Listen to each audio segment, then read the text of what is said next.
Line C, heading superiority from Mongolia.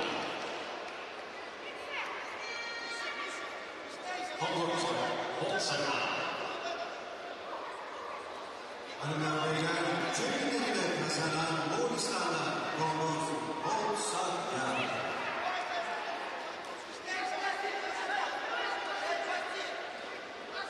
Limit to the C. Represent women's freestyle 57 kilos, running the ring, representing Italy, Aurora Russo. Her opponent in the blue from Kyrgyzstan, Sizin Jumajirova.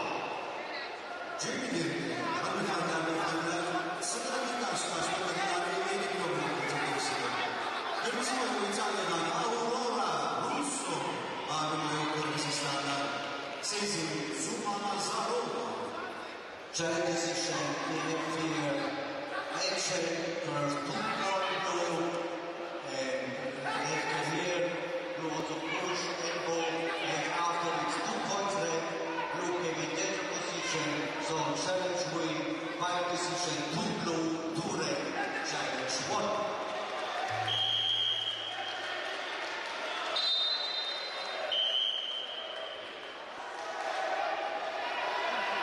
Victory on the in the red from